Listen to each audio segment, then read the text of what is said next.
시청자 여러분, 안녕하십니까? 이슈를 더 쉽게 풀어드리는 더 뉴스 시작합니다. 복권 없는 사면 가능성이 거론되고 있는 김경수 전 경남지사가 자신은 가석방을 원치 않는다는 입장을 밝혔습니다. 여권에서는 내년 초 전당대회를 앞두고 당권 주자 간의 룰 경쟁이 본격화하고 있습니다. 더 정치 시간에 풀어드리겠습니다. 소아청소년과 전공의 부족 상황이 심각합니다. 입원 병동을 운영하기 어려운 병원들이 나오고 있는데요. 대책은 없는지 알아보겠습니다. 먼저 오늘의 주요 뉴스부터 보시겠습니다. 법인세 인하 여부를 두고 여야의 첨예한 대립이 계속되면서 모레로 예정된 내년도 예산안 처리가 불투명한 상황입니다. 잠시 후 열릴 국회의장 주재 원내대표 회동에서 접점을 찾을 수 있을지 주목됩니다. 윤석열 대통령은 임기 내 불법과 타협하는 일은 없을 거라며 화물연대 파업 기간 발생한 불법 행위에 끝까지 책임을 묻겠다고 밝혔습니다. 주 52시간제 수정 등에 대한 정부 입장도 조속히 정리하겠다며 노동개혁 의지를 강조했습니다. 서해 공무원 피살 사건과 관련해 노영민 전 대통령 비서실장이 검찰에 출석해 조사를 받고 있습니다. 내일은 박지원 전 국가정보원장 소환도 예정돼 있어서 검찰 수사가 막바지로 향하는 것으로 보입니다. 미국에서 1년 뒤 물가 전망을 나타내는 기대 인플레이션이 예상보다 낮게 나타나면서 물가가 정점을 찍었다는 기대가 나오고 있습니다. 내년 말이면 물가가 상당히 잡힐 거란 기대감 속에 뉴욕 증시는 2% 넘게 상승했습니다. 방탄소년단의 맏형 진이 조금 전 경기도 연천의 신병교육대로 현역 입대했습니다. 입영 현장에는 추운 날씨에도 불구하고 국내는 물론 해외 팬들까지 모였습니다.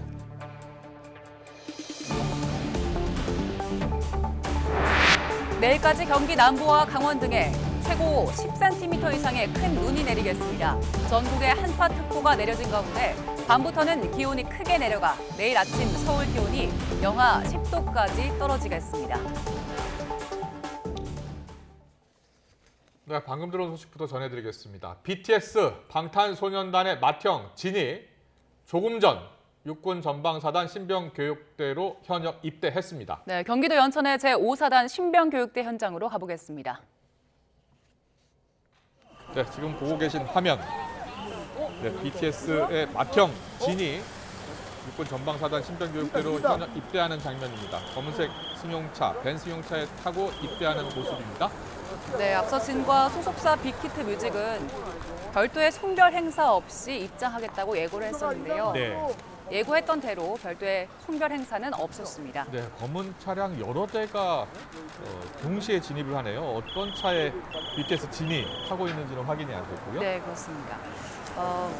진이 지금 92년생입니다. 만 30살인데 네. 신병교육대 입소해서 병역의 의무를 시작하게 됐습니다. 예. 입영 연기 추천을 받아서 올해 말까지 입영이 연기된 상태였는데 지난달에 병역 의무를 이행하겠다면서 입영 연기 취소원을 냈고요. 오늘 네. 입소를 했습니다. 네, 지금 화면 다시 한번 보고 계시는데요. BTS 방탄소년단의 맏형 진이 벤을 타고 육군 전방사단 신병교육대에 입대하는 모습 화면으로 보고 계십니다. 이게 1시 47분쯤 저곳 입대 연천 신병교육대 현장으로 들어가는 모습입니다.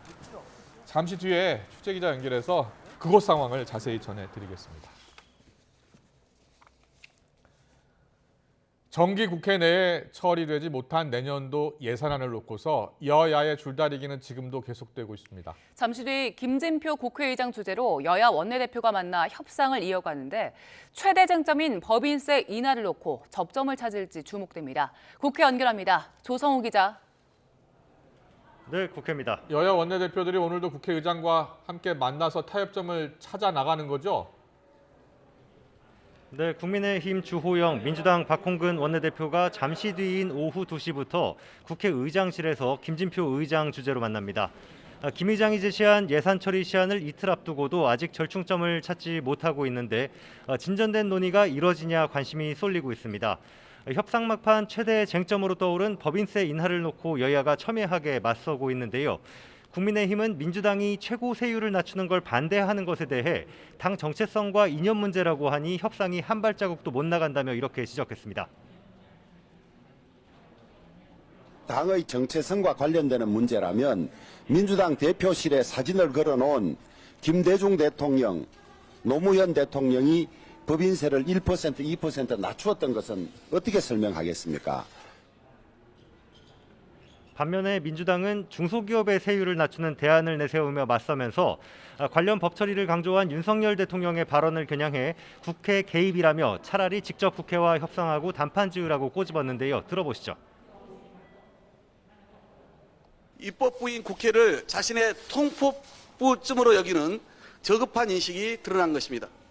예산안 심의 확정권은 입법부의 고유 권한입니다.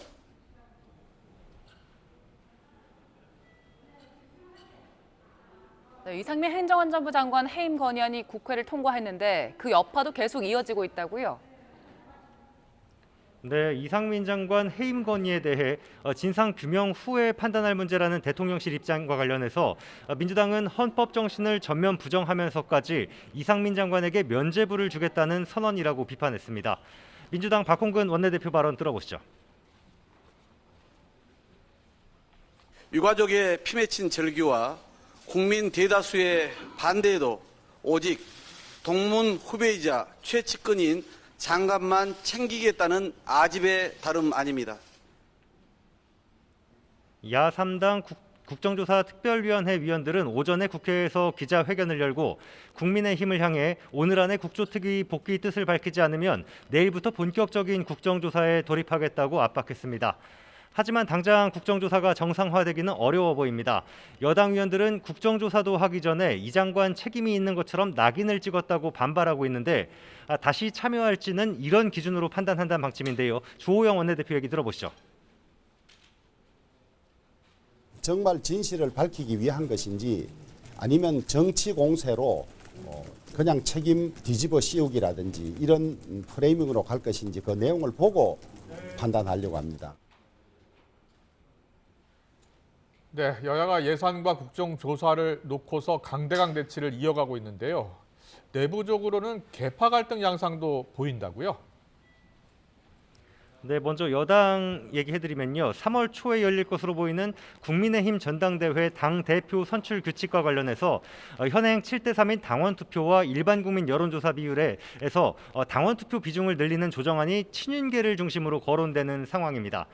김기현 의원은 BBS 라디오 인터뷰에서 수치를 얘기하는 건 부적절하다면서도 당의 정체성을 제대로 반영할 수 있는 시스템으로 끌고 가는 게 옳다며 이런 입장에 힘을 보탰습니다. 하지만 안철수 의원은 CBS 라디오에 나와서 당원 투표 비중을 늘리는 건 역선택을 방지하는 게 아니라 국민의힘 지지층을 오히려 배제하는 것이라며 부정적인 입장을 내비쳤습니다. 민주당 이재명 대표는 1박 2일간 충청 지역에서 국민 속으로 경청 투어 일정에 나섰는데요. 내부적으로는 이 대표에 대한 수사를 문재인 정부에 대한 수사와 분리해서 대응해야 한다. 단일 대우로 맞서선 안 된다는 비이재명계 공세가 나오고 있는데 민생과 경제를 앞세워서 주요 입법 사항과 예산안 방향 등을 직접 설명하면서 결백을 강조하는 행보로도 보입니다. 지금까지 국회에서 YTN 조성호입니다. 윤석열 대통령이 화물연대의 파업기간 불법행위는 끝까지 책임을 묻겠다고 못 박았습니다. 이와 함께 주 52시간제 손질을 포함한 노동개혁과 이른바 문재인 케어를 폐기하는 내용의 건강보험 개혁도 공식화했습니다. 오늘 국무회의 내용은 취재기자 연결해서 알아보겠습니다. 박소정 기자. 네, 용산 대통령실입니다. 윤 대통령이 오늘 발언 내용이 많던데요. 먼저 화물연대에 대해서 엄정한 법 집행을 다시 한번 강조했죠.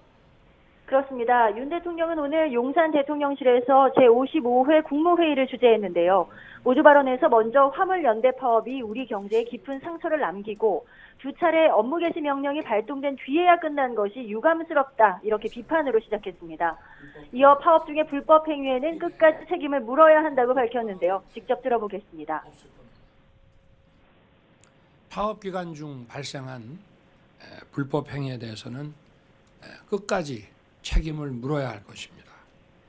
폭력, 갈취, 고용 강요, 공사 방해와 같이 산업 현장에 만연한 조직적인 불법 행위 또한 확실히 뿌리 뽑아야 합니다.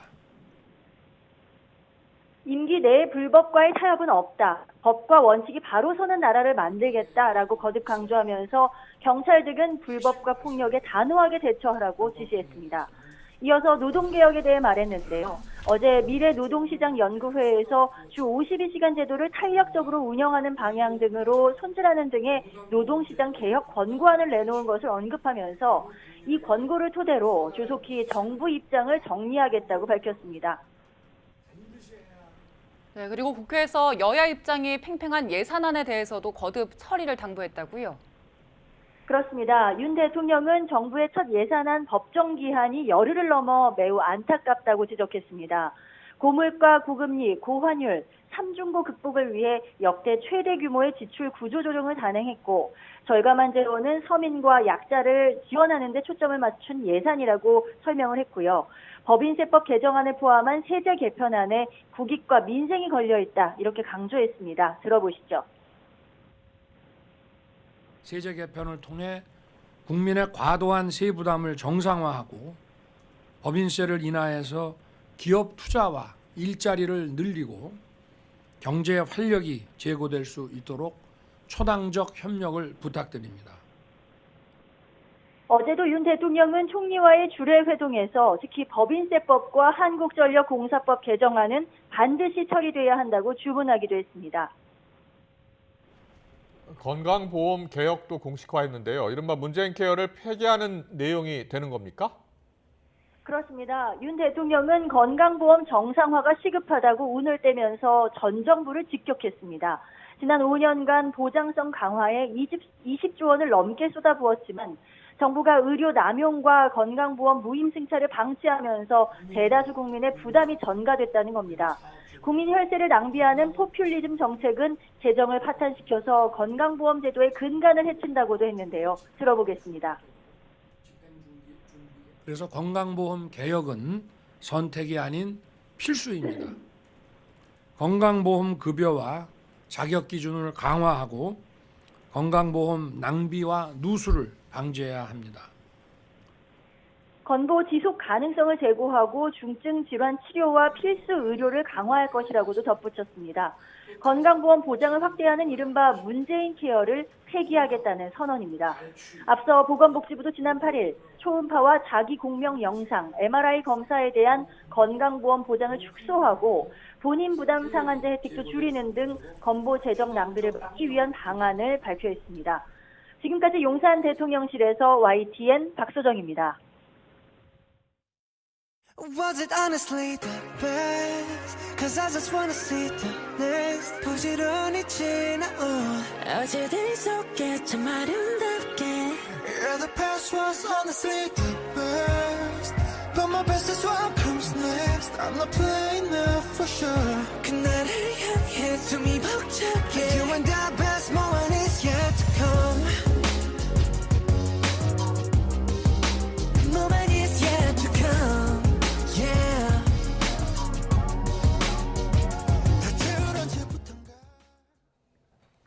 네, 뉴스 모두에 저희가 라이브 화면 보여드렸는데요. 그룹 방탄소년단의 맏형 진이 오후 1시 40분쯤에 신병교육대에 입소를 했습니다. 네, 진은 별도의 공식 인사는 없었습니다. 근데 입대 직전에 이제 커튼콜 시작이라면서 팬 커뮤니티를 통해 짧은 소감을 남겼습니다. 현장에 취재기자 나가 있습니다. 차정윤 기자. 네, 경기도 연천에 있는 신병교육대 앞에 나와 있습니다. 네, 이른 아침부터 팬들이 많이 몰렸다고 하는데요. 조금 전에 이제 부대로 들어간 거죠? 네, 그렇습니다. BTS 방탄소년단의 맏형 진은 조금 전 1시 40분쯤 입소했습니다. 별도의 인사말이나 공식 행사 없이 검은색 승합차를 탑승한 채로 입소를 했는데요. 차량 6대가 줄지어 들어가는데 나머지 방탄소년단 멤버 6명 전원도 진의 입대를 배웅하기 위해 함께 온 것으로 보입니다. 인파 혼잡이나 안전사고를 우려해 비공개로 입소한 것으로 보입니다. 추운 날씨지만 이른 아침부터 이곳에는 전 세계 각지에서 온 팬들의 모습이 눈에 띄었는데요. BTS 멤버의 첫 입대인 만큼 국내 언론은 물론 외신까지 진의 입소 순간을 포착하기 위한 취재진의 열기도 상당했습니다. 어젯밤 면천에 도착해서 하루를 묵고 진을 기다리고 있었던 팬들도 있었는데요. 응원 들어보시죠. 혜택이 많을 거라고는 다 하는데 그거 없이 똑같이 대우를 해줬으면 좋겠고 밥도 잘 먹었으면 좋겠고 또 잦은 행사나 만약에 그런 게 있으면 얼굴 비춰줬으면 좋겠습니다. 공식 인사말은 없었지만 입소를 하루 앞둔 어제 진은 팬 커뮤니티에 짧게 자른 머리 사진을 공개했습니다. 오늘 아침에도 이제 커튼콜 시간이다라면서 짧은 소감을 밝혔습니다. 진은 올해 만 30살로 BTS 멤버 가운데 가장 나이가 많은데요.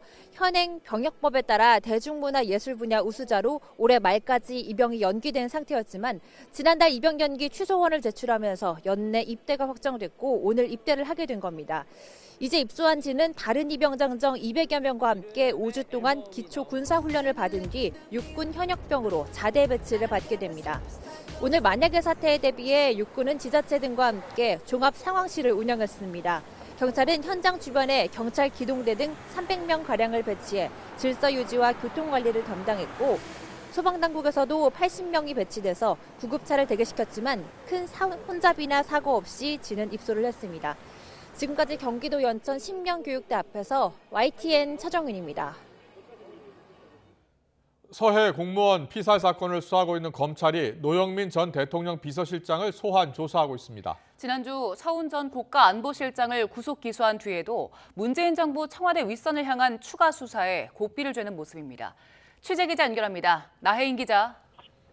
네, 서울중앙지방검찰청입니다. 노영민 전 비서실장이 서해 피격 사건으로 검찰에 출석한 것은 이번이 처음이라고요? 네, 서울중앙지검 공공수사 1부는 오늘 오전부터 노영민 전 대통령 비서실장을 피고 발인 신분으로 불러 조사하고 있습니다. 검찰은 노 전 실장을 상대로 재작년 9월 해양수산부 공무원 고 이대준 씨가 북한군에 피살됐을 때 청와대의 대응 과정을 확인하는 것으로 전해졌습니다. 앞서 노 전 실장은 탈북어민 강제 북송 사건으로 한 차례 검찰 조사를 받았었는데 2달 만에 서해 사건으로 다시 검찰에 출석했습니다. 노 전 실장은 지난 10월 이미 재판에 넘겨진 김홍희 전 해양경찰청장 등과 함께 고인의 유족에게서 직권남용 등의 혐의로 고발됐습니다.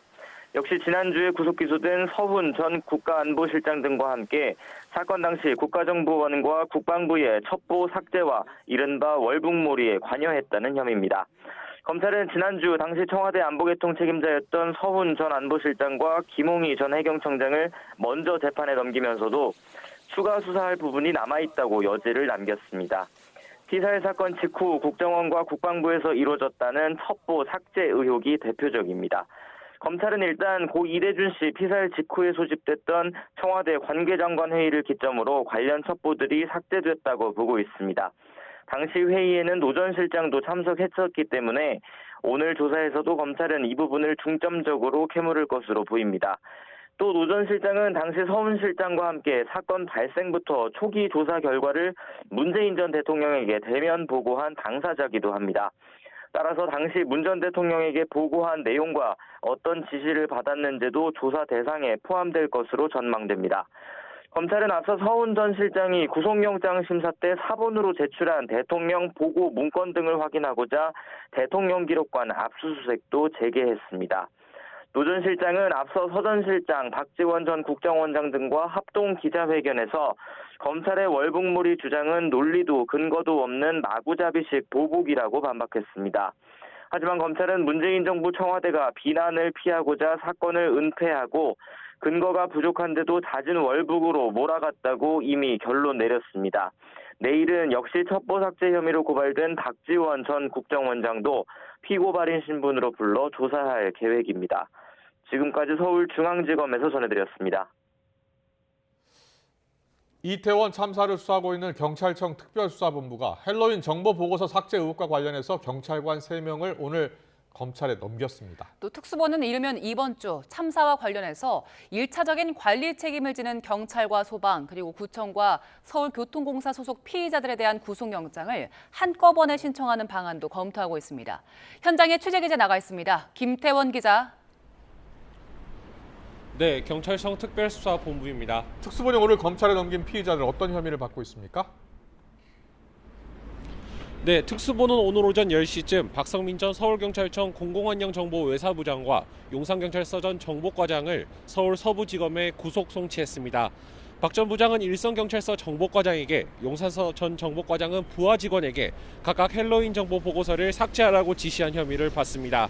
또 용산서 전 정보과장의 지시를 받아 정보 보고서를 직접 삭제한 정보과 직원도 박 전 부장 등과 함께 불구속 송치했는데요. 지난달 1일 특수본이 출범한 뒤 피의자 수사를 마무리해 송치한 건 이들 3명이 처음입니다. 다만 특수본은 전 용산서 정보과장의 경우 입건할 때 적용한 직권남용 혐의는 적용하지 않기로 했습니다. 용산서 전 정보과장 등이 감찰과 압수수색에 대비해 보고서를 삭제한 건 규정에 따른 일반적인 직무 범위에 벗어나 죄가 성립하기 어렵다고 본 겁니다. 이르면 이번 주 추가 구속영장 신청도 점쳐지는 상황이라고요? 네, 특수본은 이르면 이번 주 경찰과 소방, 구청과 교통공사 등 참사 전후 상황을 관리할 책임을 지는 기관 피의자들에 대해 일괄적으로 구속영장을 신청할 계획입니다. 다만 오늘은 주요 피의자 소환 조사 없이 용산경찰서와 용산소방서 직원들을 참고인 신분으로 불러 조사하며 보강 수사를 이어가고 있습니다. 애초 특수본은 경찰 피의자들에 대한 신병을 확보한 뒤 다른 기관 피의자들에 대해서도 차례차례 구속영장을 신청할 방침이었는데요. 그러나 기관별 수사가 마무리 단계에 접어든 가운데 피의자 여러 명의 혐의가 모여 참사가 일어났다고 판단한 만큼 따로 신청할 필요 없이 일괄 신청하기로 계획을 바꾼 겁니다. 참사 원인을 규명할 핵심 피의자로 꼽혔던 이임재 전 용산경찰서장 등이 지난 5일 구속을 피하게 되면서 윗선으로 수사를 확대하는 것도 더뎌질 수 있다는 우려가 나오자 구체적인 성과를 내려는 전략으로도 읽힙니다. 이미 한 차례 구속을 면한 이임재 전 서장과 용산서 전 112 상황실장에 대해 영장을 재신청하면서 박혜영 서울 용산구청장과 최상범 용산소방서장, 이태원 역장 등의 신병도 확보하려 할 것으로 보입니다. 특수본은 특히 이 전 서장의 경우 허위 공문서 작성 혐의를 추가해 구속 필요성을 강조할 것으로 보이는데요. 이와 관련해 이 전 서장의 참사 현장 도착 시각을 실제보다 40여 분 이르게 상황 보고서에 적은 용산서 직원을 추가로 입건하기도 했습니다. 지금까지 경찰청 특별수사본부에서 전해드렸습니다. 오늘 0시 기준 코로나19 신규 환자는 8만 6,852명으로 집계를 했습니다. 일주일 전보다 9천여 명 늘었고 2주 전보다 15,000여 명 증가했습니다. 화요일 발표 기준으로 지난 9월 6일 이후 14주 만에 최다 기록입니다. 위중증 환자는 460명으로 25일째 400명대를 나타냈습니다.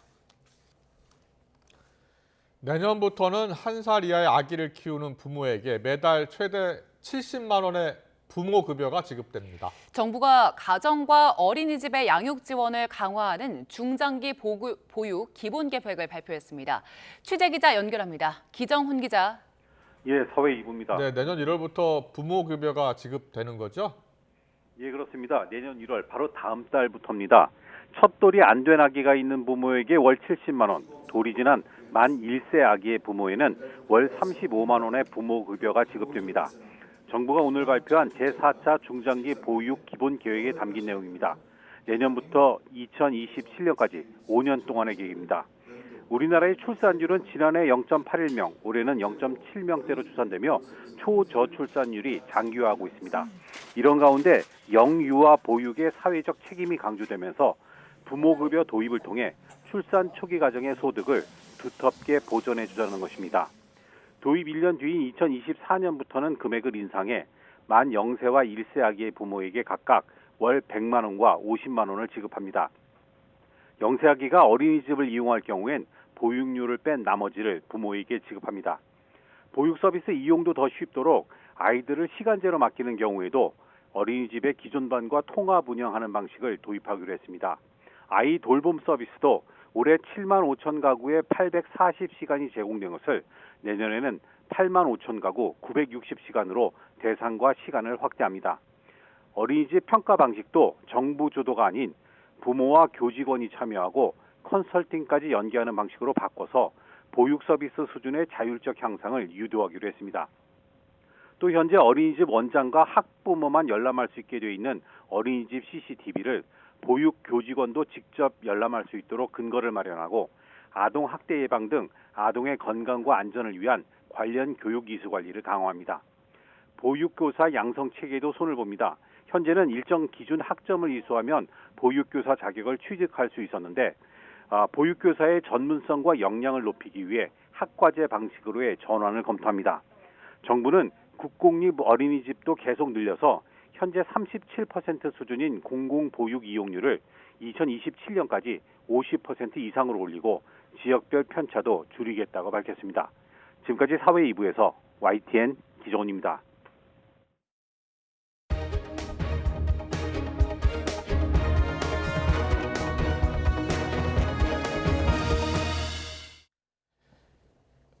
내년도 전공의 모집에서 소아청소년과 지원율이 사상 처음 10%대로 떨어졌는데요. 소아과 전공의 미달 사태가 확산하면서 의사 부족으로 인한 의료체계 붕괴가 현실화되는 것 아니냐는 우려의 목소리가 커지고 있습니다. 네, 관련해서 임현택 대한소아청소년과 의사회 회장과 함께 이야기 나눠보겠습니다. 어서 오세요.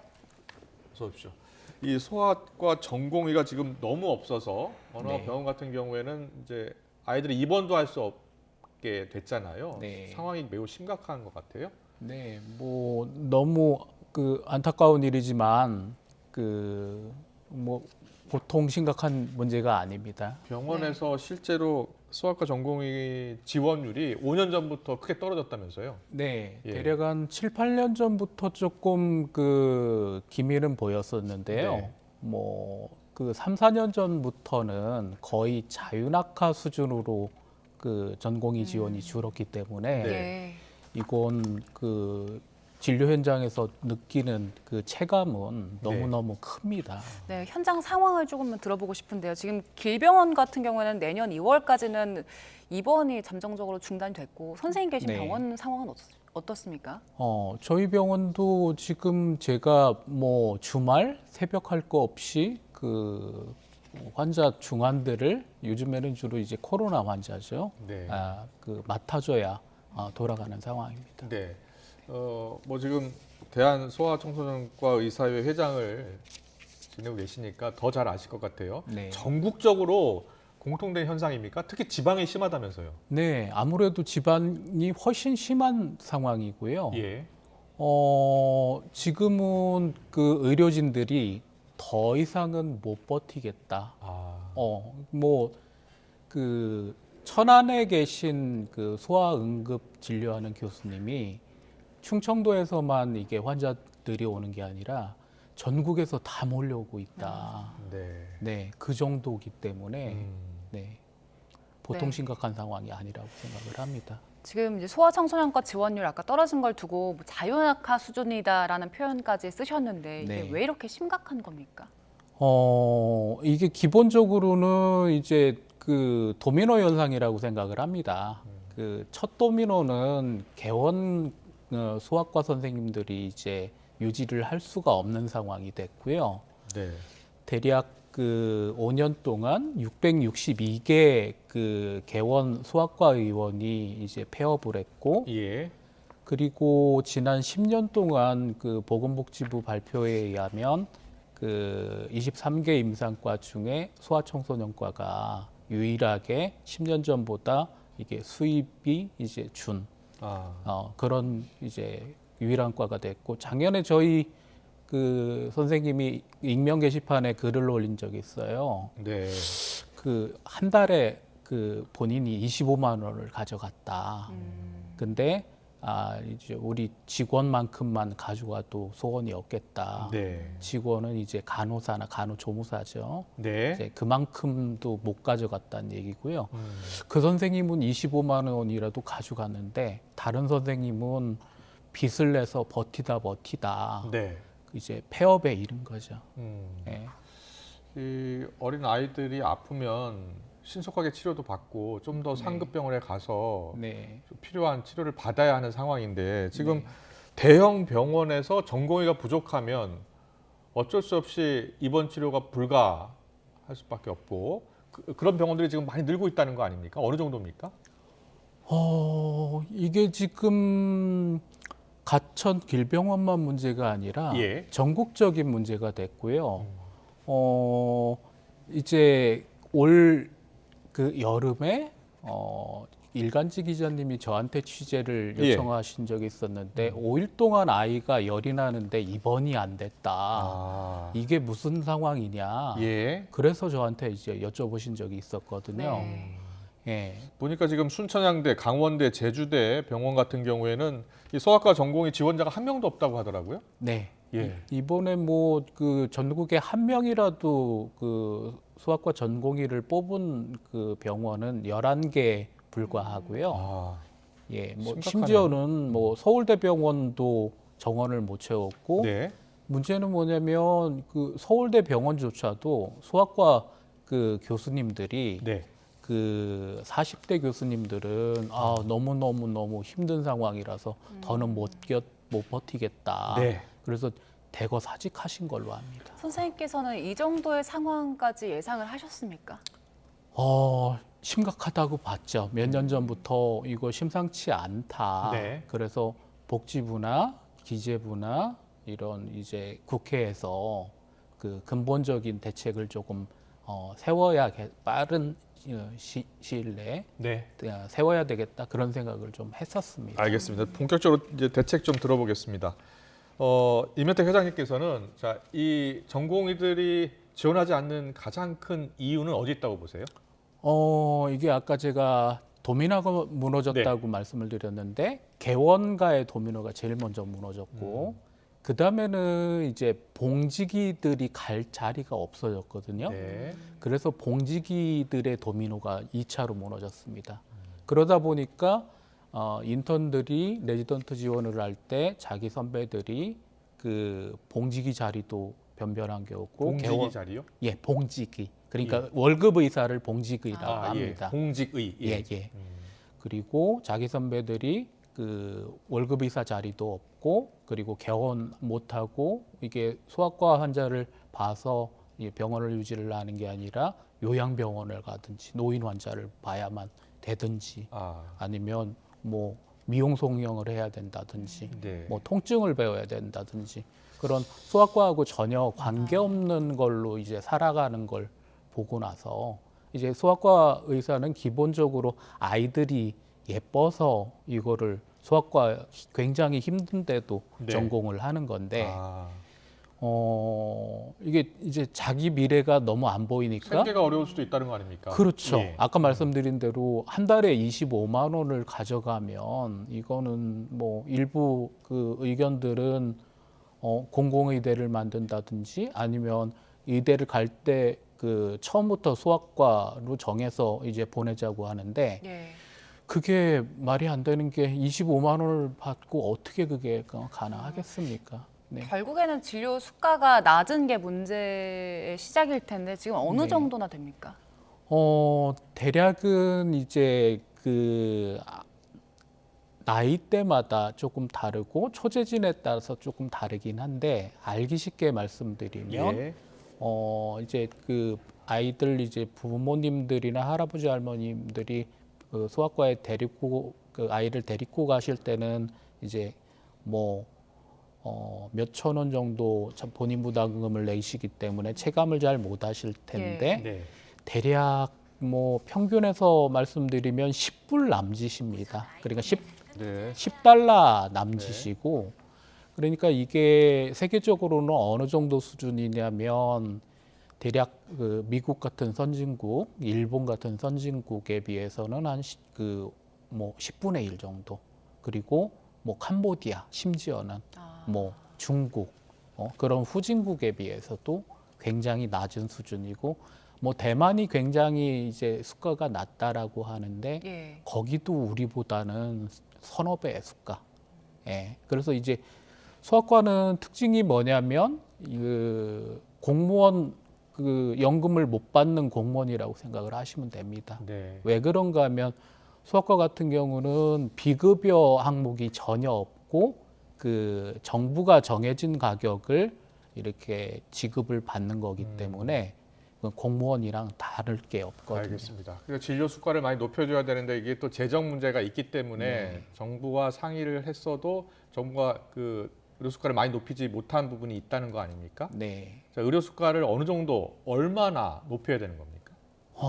최소한 예, 그거 지금보다? 이제 병원이 운영될 만큼은 해주셨으면 좋겠습니다. 그게 몇백 % 정도 되는 겁니까? 아까 말씀드린 대로 다른 나라의 예를 조금 이제 돌아보셨으면 예. 좋을 것 같습니다. 최소한 이제 아무리 적어도 대만이 제일 적으니까 네. 대만보다는 조금 더 그게 몇 % 정도 돼요? 대략 우리나라가 10불 남짓이고 대만이 50불 정도 되니까 네. 대략 그 아무리 적어도 3배에서 5배 정도는 3배에서 올려야 5배 정도 올려야 한다. 네. 네. 정부에서 일단 뭐 필수 의료 관련해서 네. 공공정책 수가 정책을 발표를 했잖아요. 네. 이게 실질적으로 도움이 됩니까?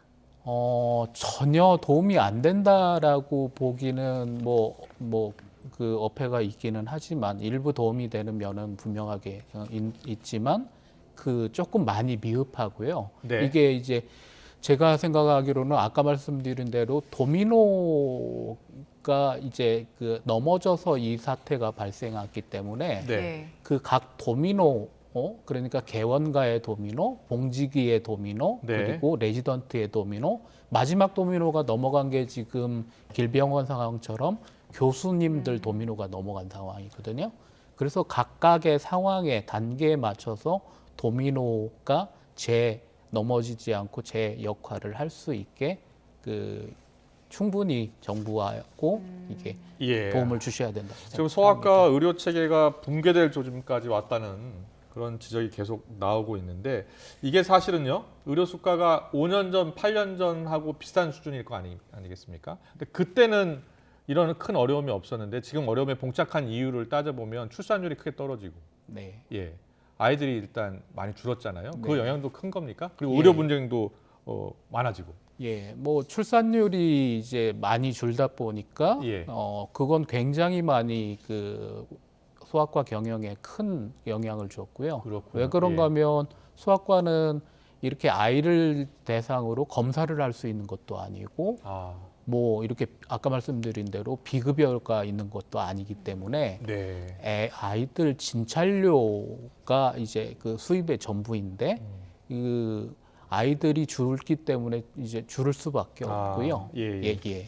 의료 분쟁 부담도 크다는데 어떤 의료 점이- 분쟁 부담 굉장히 큽니다. 몇 년 전에 우리가 참 그 안타까운 이대목동 사태를 겪기도 했고, 예. 근데 이제 문제는 뭐냐면 그 다른 그 형사적인 부담이 굉장히 크고요. 예. 그리고 이제 그 아이들이 적게 낳는데 그 아이가 각 가정의 금쪽이가 됐거든요.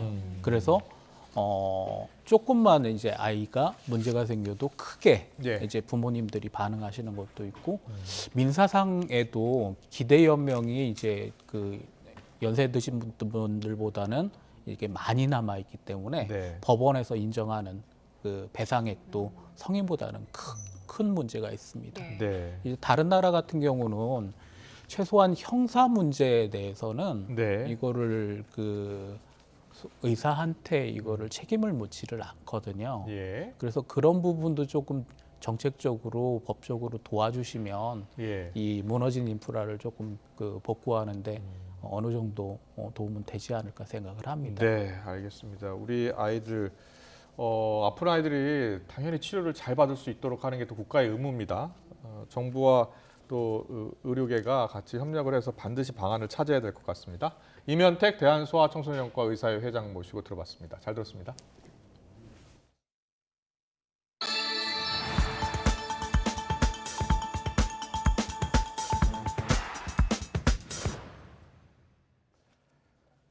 미국에서 내년 말이면 물가가 상당히 잡힐 것이란 전망이 잇따라 나오고 있습니다. 인플레이션이 정점을 찍었다는 관측에 금리 인상 속도 조절론에도 힘이 실리면서 뉴욕 증시가 일제히 올랐습니다. 워싱턴에서 권준기 특파원이 보도합니다. 뉴욕 연방준비은행이 지난달 소비자들에게 1년 뒤 물가 전망을 물었더니 5.2% 오를 것 같다고 답했습니다. 10월에는 5.9%였는데 0.7%포인트 떨어졌습니다. 지난해 8월 이후 15개월 만에 기대 인플레이션율이 최저치를 기록한 겁니다. 특히 소비자들은 휘발유가 4.7%, 식료품은 8.3% 오를 것으로 예상해 전달보다 각각 0.6%포인트와 0.8%포인트 낮아졌습니다. 미국 재무장관도 소비자들의 기대와 같은 전망을 내놨습니다. 내년 말이면 물가가 상당히 안정될 거라며 경기 침체를 피하면서도 인플레이션을 잡을 수 있다고 자신감을 내비쳤습니다. Well, I believe by the end of next year you will see much lower inflation if there's not an unanticipated shock. 노동부가 곧 발표할 11월 소비자 물가 지수도 전달에 이어 하락세를 이어갈 것으로 예상했습니다. 월스트리트 저널이 내놓은 전문가 전망치는 10월 7.7%에서 11월 7.3%로 0.4%포인트 낮아질 것으로 집계됐습니다. 인플레이션이 정점을 찍었다는 관측에 무게를 더하면서 4연속 자이언트 스텝을 밟은 연준이 보폭을 줄일 거란 전망도 더욱 우세해졌습니다. 경기 침체 우려로 지난주 내내 표정이 어두웠던 뉴욕 증시는 상승세를 보였습니다. 다우지수가 1.58% 오르는 등 주요 3대 지수 모두 1% 이상 상승했습니다. 인플레이션 정점론을 너무 믿어선 안 된다는 견해도 있습니다. 뉴욕타임스는 지난해 말 전문가들이 1년 뒤엔 물가가 잡힐 거라고 예상했지만 전망이 빗나갔다며 좀 더 신중한 자세를 취할 필요가 있다고 경고했습니다. 워싱턴에서 YTN 권윤기입니다. 서울 등 조정 지역에서 종합부동산세 중과세율이 적용되는 다주택자 기준이 3주택으로 높아지고 기본 공제 금액도 6억 원에서 9억 원으로 상향될 것으로 보입니다. 여야가 합의한 종부세 개편안 내용을 오인석 기자가 정리했습니다. 여야가 종부세법 개정안에 상당한 의견 접근을 이뤘습니다. 먼저 종부세 다주택자의 범위를 3주택 이상으로 규정했습니다. 현행 종부세법은 서울 등 조정 대상 지역의 2주택자를 다주택자에 포함시켰지만 여야가 합의한 개정안으로 2주택자는 모두 다주택자의 범위에서 빠지게 됩니다. 다주택자는 1주택자보다 2배 안팎의 높은 중과세율로 종부세가 부과되는데 여야가 합의하면서 조정지역 2주택자의 세부담은 크게 줄어들게 됩니다. 기본공제도 6억에서 9억으로 인상하고 1세대 1주택자는 11억에서 12억으로 올리기로 했습니다. 부부 공동명의자는 기본공제가 18억 원으로 뜁니다. 1가구 1주택 기준은 11억을 12억으로 또 저가 다주택자는 6억에서 9억으로 옮기는 그런 것에 합의했습니다. 사실상 3주택 이상을 보유하더라도 과세 표준이 12억 원을 넘지 않으면 중과세율이 아닌 일반세율로 과세하기로 여야가 합의했습니다. 과세 표준 12억은 공정시장가액 비율 80%를 적용할 경우 합산 공시가격은 24원입니다. 거주주택 이외에 2주택 이상이 상속주택이나 농가주택 등 투기 목적이 아닐 가능성이 크다고 본 겁니다. 과세 표준이 12억 원을 넘는 3주택 이상자에게 적용하는 중과세율은 아직 합의를 도출하지 못했습니다. 야당인 더불어민주당은 다주택자 종부세 최고세율이 최소 5%는 돼야 한다는 입장을 굽히지 않고 있습니다. 최고세율이 6%인 다주택자 중과세율은 정부 여당이 야당안을 수용하는 선에서 매듭 지어질 가능성이 커지고 있습니다. YTN 오인성입니다. 금가루가 뿌려진 붉은색 장미부터 동화 속의 과자집, 그리고 눈이 내린 것 같은 하얀 트리까지 모두 호텔들이 내놓은 올해 크리스마스 케이크입니다. 화려한 모습에 한번 감탄하고 가격에 한 번 더 놀랍니다. 10만 원대부터 20만 원을 훌쩍 넘긴 케이크도 있는데요. 호텔들이 재료값 상승 등의 이유로 가격을 올린 겁니다. 20만 원에 달하는 고가지만 품절이 돼서 사지 못하는 경우도 있습니다. 치솟은 가격만큼 인기도 올랐는데요. 예약 연결이 어려워서 전화만 수백 통 넘게 했다는 후기가 들릴 정도입니다. 아무리 물가가 올랐다지만 케이크 하나에 무슨 20만 원이나 주고 먹나 이런 생각하는 분들도 계시죠. 가성비를 따진 케이크도 있습니다. 한 대형마트에서 출시한 이 케이크의 가격은 9,980원입니다. 크리스마스 케이크로도 소비 양극화 현상이 극명하게 느껴지죠. 그리고 다음 달로 다가온 새해 설 선물 시장에서도 극과 극 경향이 보입니다. 백화점들은 만원대 가성비 좋은 와인부터 100만 원이 넘어가는 고급 한우 선물까지 폭넓은 가격대의 설 선물을 선보이고 있습니다. 주로 고급 선물에 집중했지만 중저가로도 상품군을 다양화하면서 지난해보다 품목을 많게는 30%까지 늘렸습니다. 최근 중산층은 줄고 저소득층이 늘면서 소득의 양극화 현상도 이어지고 있는데요. 여기에 물가 상승으로 중간 가격대 소비가 사라지고 초고가나 초저가 상품이 주로 팔리는 소비의 양극화 현상은 앞으로 더 두드러질 걸로 보입니다. 마스크 투혼을 펼치며 월드컵 16강을 이끈 벤투 캡틴 손흥민이 소속팀 토트넘으로 복귀합니다. 손흥민은 오늘 오전 9시 20분쯤 뿔테 안경과 갈색 코트 차림으로 인천공항 출국장에 도착했습니다. 손흥민은 출국장에 모인 팬들에게 30분 넘게 사인을 해준 뒤 인사를 하고 떠났습니다. 토트넘은 박싱데이인 26일 브렌트포드 원정으로 EPL 일정을 다시 시작하는데요. 토트넘은 EPL과 유럽축구연맹 챔피언스리그 FA컵까지 후반기 빡빡한 일정을 앞두고 있습니다. 손흥민의 아버지 손웅정 씨는 한 방송에 나와 손흥민이 술 날짜를 최대한 당겨달라고 했으며 잠자는 시간을 빼고 냉찜질을 해서 붓기가 조금 빨리 빠졌다고 뒷얘기를 털어놨습니다. 또 월드컵은 영광스러운 자리며 손흥민이 간절히 출전을 원했었다고 밝혔습니다. 앞으로 예술인과 노무 제공자는 10인 이상 사업장에 소속이 돼도 소득 요건만 충족하면 고용보험료를 지원받을 수 있게 됩니다. 정부는 오늘 열린 국무회의에서 이 같은 내용이 담긴 고용산재보험료 징수법 시행령 개정안을 심의 의결했습니다. 지금까지 예술인과 노무 제공자는 10인 미만 사업장에 종사하는 경우에만 고용보험료를 지원받았지만 개정안에 따라 앞으로는 사업장 규모와 상관없이 소득 기준으로만 고용보험료를 지원받을 수 있게 됐습니다. 노무 제공자는 특수형태 근로 종사자와 플랫폼 종사자를 포괄하는 개념입니다. 조금 전부터 서울도 수도권 지역에도 눈발이 날리기 시작했습니다. 오늘 저녁까지 중부지방에는 한방눈이 내리는 곳이 있겠는데요. 특히 강한 눈이 예상되는 강원 남부와 충청, 경북 북부를 중심으로는 대설주의보도 내려졌습니다. 여기에 찬바람까지 강해지면서 기온도 빠르게 떨어지겠습니다. 현재 중부와 그리고 일부 남부 지역에는 한파특보가 내려져 있고요. 내일 서울 아침 기온이 영하 10도까지 곤두박질하면서 올겨울 들어 가장 추운 날씨가 찾아오겠습니다. 오늘 퇴근길과 내일 출근길 옷차림 따뜻하게 해주시기 바라겠고요. 추위 속에 내린 눈과 비가 얼어붙을 것으로 보이는 만큼 안전사고에도 주의해 주시기 바랍니다. 현재 눈 상황부터 살펴보겠습니다. 서해상에서 눈구름이 유입되며 중부와 전북 지방에 눈이 내리고 있습니다. 내륙의 눈은 퇴근길 무렵부터 점차 그치기 시작하겠고 서해안을 중심으로는 내일 오전까지 눈이 이어질 것으로 보입니다. 그 사이 경기 남부와 강원 남부, 충청 북부에 최고 10cm 이상의 큰 눈이 예상되니까요. 눈 피해가 발생하지 않도록 대비를 철저하게 해주시기 바랍니다. 그 밖의 지역에도 1에서 5cm의 제법 많은 눈이 내려 쌓이겠습니다. 현재 찬바람도 무척 강해지고 있습니다. 특히 밤사이 북극 한기가 남하하면서 내일 아침은 올겨울 들어 가장 추운 날씨가 예상되는데요. 내일 서울 아침 기온은 영하 10도, 대관령 영하 17도, 대구 영하 6도 등 오늘보다 5에서 10도나 낮겠습니다.